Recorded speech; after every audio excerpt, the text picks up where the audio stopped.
Welcome to IGO Agri Techfarms riddles. நம்ம riddles சைடில் பார்த்தீங்கன்னா ஹைட்ரோபோனிக்ஸ் சைடு நியூவாக ஸ்டார்ட் பண்ணிருக்காங்க. பார்த்தீங்கன்னா இங்கே நம்ம வந்து லெட்யூஸ் கிராப் போட்டிருக்கோம். லெட்யூஸ் பார்த்தீங்கன்னா ஃபஸ்ட்டு நர்சரியில் வச்சிருப்போம். ஒரு 15 to 20 days வந்து நர்சரியில் வச்சிருப்போம். அடுத்தது 20 day மெச்சூர் ஆனதுக்கு அப்புறமா நம்ம 20 day வந்து டிரான்ஸ்பிளான்ட் பண்ணுவோம். டிரான்ஸ்பிளான்ட் பண்ணி 20 40-50 day வரைக்கும் பார்த்தீங்கன்னா நமக்கு பிளான்ஸ் க்ரோத் ஆகும். 40-50 day நம்ம ஹார்வெஸ்ட் பண்ணிடலாம்.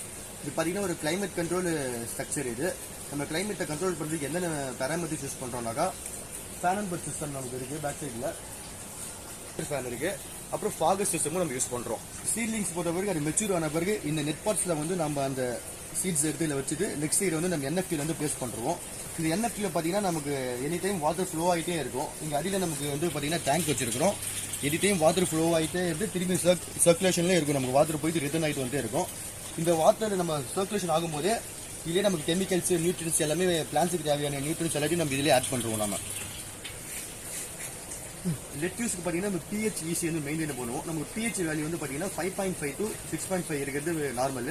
அடுத்தது அது ஒரு ஈஸி வேல்யூ பார்த்தீங்கன்னாக்கா நமக்கு வந்து 550 to 900 ppm வரைக்கும் நமக்கு வரணும் வேல்யூ.